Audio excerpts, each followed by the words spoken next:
ओम नमः सिद्धेभ्यः। ओम नमः सिद्धेभ्यः। अहिंसा परमो धर्म की। आचार्य गुरुवर श्री कुंद कुंद भगवान की। आचार्य गुरुवर श्री ज्ञान सागर मुनि महाराज की।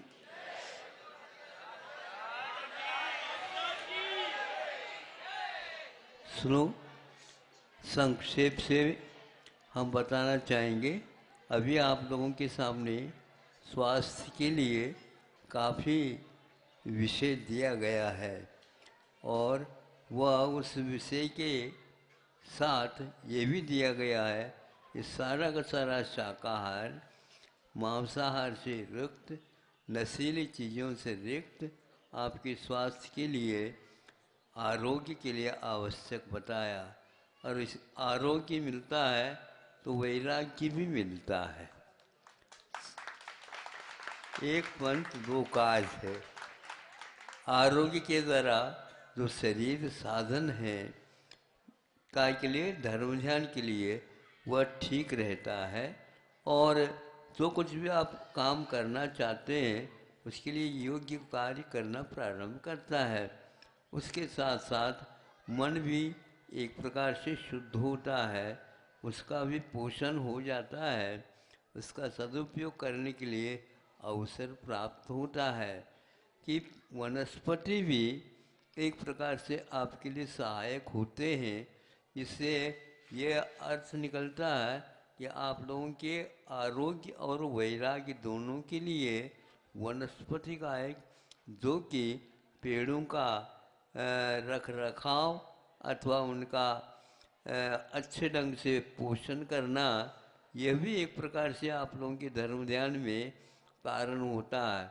ध्यान की साधन जहाँ कहीं भी हम करना चाहते हैं करते हैं, वह एक प्रकार से नदी किनारे हैं, बाग बगीचा में है, शुद्ध हवा है जहाँ पर से बहती रहती है, इस प्रकार का वातावरण बनता है। सूर्य प्रकाश भी जहाँ से जमीन प्रासुक कर देता है, ऐसे ऐसे स्थानों में आप करते हैं तो आपका मन, वचन और काय तीनों में संशोधन हो जाता है। इसलिए आचार्यों ने ये कहा है कि आप शाकाहार के साथ साथ एक और ध्यान रखें कि वह भोजन रात में यदि नहीं लेते हैं तो बहुत कुछ आपके लिए आरोग्य मिल ही जाता है। और एक प्रकार से रात में नहीं, चारों प्रकार का यदि आहार का त्याग करते हैं तो फिर कहना ही क्या। अपने आप ही 12 घंटे का विश्राम मिलता है और कोई भी श्रम करता है उसके लिए विश्राम भी आवश्यक होता है। आप दिन भर चलते रहते हो, इसलिए उसके लिए विश्राम के लिए 12 घंटा दे दो तो अपने आप ही वह चर्वण ठीक हो जाएगा।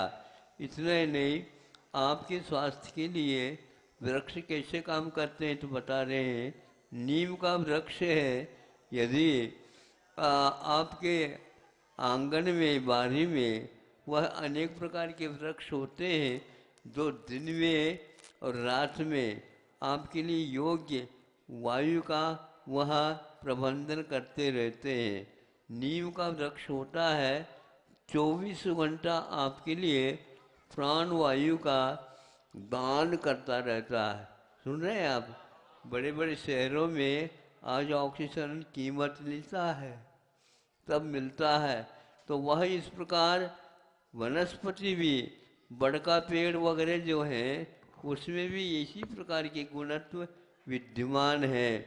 और फलदार वृक्षों के लिए भी आचार्यों ने कहा है, जहाँ क्षेत्र वगैरह का निर्माण करते हैं, जहाँ पर मंदिरों का जो है निर्माण होता है, वहाँ पर फलदार वृक्षों का यदि आप आरोपण करते हैं तो उससे हमेशा हमेशा वहाँ का पर्यावरण दूषण जो है दूर हो जाता है और आपके लिए वहाँ पर मन लगता है। ये सारी चीज़ें धर्म ध्यान के साथ और आरोग्य का भी लाभ मिलता है। जब आपके सामने आ जाती समस्या तब हमारे लिए आशीर्वाद के लिए आ जाते हैं। पहले से ही संतों ने हम लोगों को आशीर्वाद दे दिया इसको कम से कम देखा करो। दुकान चलाते हैं तो अखबार को आप अवश्य पढ़ते हैं। आप अपनी दुकान चलाना चाहते हैं तो भगवान ने पहले से जिनवानी दे रखी है, उसको 4-5 पंक्तियाँ पढ़ा करो। और भगवान के दर्शन जिसके माध्यम से जिनवानी में क्या लिखा है वो वहाँ पर साक्षात अपनी आंखों से देख सकते हैं, जिसके माध्यम से अनेक प्रकार के रोग तो ठीक होते ही हैं, विघ्नों का प्रणयम याते, किंतु आपके मानसिक जो दोष है वह भी दूर हो जाता है। इस प्रकार संक्षेप से हमारा यही कहना है कि पहले के लोग आरोग्य और वैराग्य ये दोनों खान पीन रहन सहन के माध्यम से सुरक्षित रखते थे। इसलिए आप जन्म से ही चश्मा लेकर के आ जाते हैं।